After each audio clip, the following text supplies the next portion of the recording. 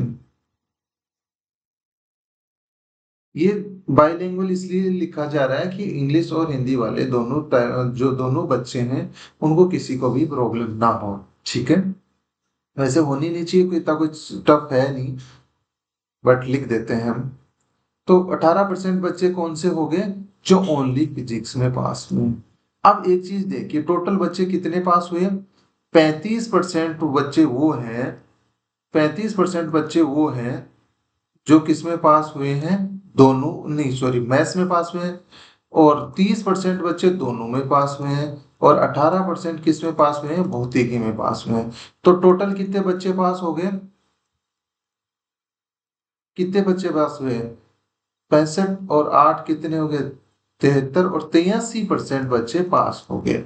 अब टोटल बच्चे थे कितने, 100% बच्चे थे क्लास में, तो उसमें से फेल कितने हुए, यदि 83% पास हो गए तो 100% में से 83 को माइनस कर देंगे, तो कितने परसेंट बच्चे फेल हो गए, 17% बच्चे फेल हो गए। तो यही हमसे पूछा गया था क्वेश्चन में। क्वेश्चन में हमसे क्या पूछा गया था, how much of the students fails in both the subjects, कितने स्टूडेंट्स फेल हुए, 17% बच्चे फेल हो गए। यही हमसे पूछा गया था।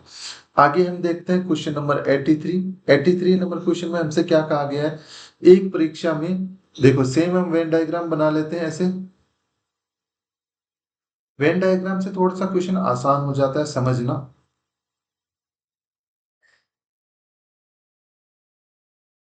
वेन डायग्राम को हम ज्यादा डिटेल में डिस्कस करेंगे आगे, इससे बेस्ड काफी अच्छे क्वेश्चंस आते हैं। ये मान लेते हैं हमारा इंग्लिश का वेन बनाया है, और दूसरे वाला है, ये हमने बनाया है मैथ्स का। तो इसमें क्या कहा गया है, एक परीक्षा में 35% छात्र गणित में फेल हो गए, 35% किस में फेल हो गए, मैथ्स में फेल हो गए। इंग्लिश में कितने परसेंट फेल हो गए, 25% फेल हो गए। ठीक है, इंग्लिश में कितने फेल हो गए, 25%। और हमसे कहा गया है 10% दोनों में फेल हो गए, तो दोनों में कितने परसेंट फेल हुए हैं, 10% दोनों में फेल हो गए। अब हमें एक चीज पता है कि 35% जो मैथ्स में फेल हुए हैं उसमें से 10% दोनों में भी फेल हुए हैं, तो ओनली जो मैथ में फेल हुए हैं, केवल जो मैथ में फेल हुए हैं वो कितने हो जाएंगे, 35%। को में से कितना माइनस कर देंगे, 10% जो दोनों फेल हुए हैं वो उसको माइनस कर देंगे, तो हमारे पास कितना आ जाएगा, 25%। 25% बच्चे केवल और केवल मैथ्स में फेल हुए हैं।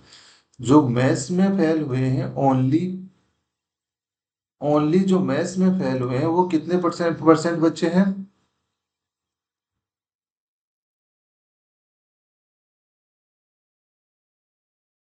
ओनली जो मैथ्स में फेल हुए हैं बच्चे वो कितने परसेंट है, 25%। तो इसकी वैल्यू कितनी आ जाएगी, 25%। 10% दोनों में फेल हुए हैं। अब जो केवल और केवल अंग्रेजी में फेल हुए हैं, वो कौन से बच्चे, कितने परसेंट बच्चे होंगे, 25% टोटल इंग्लिश में फेल हुए, 10% दोनों में फेल हुए, तो वो माइनस कर देंगे। तो ये हमारे पास जो 15% वैल्यू आएगी वो केवल इंग्लिश में फेल करने वालों की वैल्यू आएगी, और वो यहाँ पे लिख देंगे। अब देखिए, मैथ्स में ओनली मैथ्स में कितने परसेंट बच्चे फेल हुए, टोटल अपन निकालें, यदि हम कुल फेल होने वाले बच्चों की संख्या निकालें,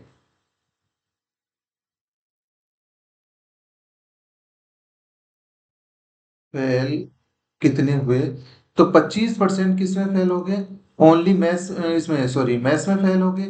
अब 10% दोनों इंग्लिश और मैथ्स दोनों में फेल हो गए, और 15% किस में फेल हुए, इंग्लिश में फेल हुए। तो टोटल कितना परसेंट फेल हो गए, 25 और 10 35, और 15 उसमें ऐड करेंगे तो क्या आ जाएगा, 50%। 50% बच्चे फेल हो गए, तो अब हमारे पास कुल 100% बच्चे थे।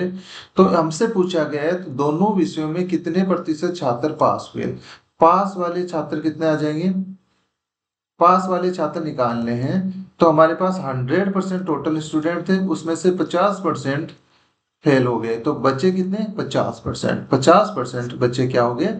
दोनों में पास हो गए। ये हमारा क्या हो गया? आंसर हो गया। ठीक है, 83 नंबर क्वेश्चन हमारा हो गया है।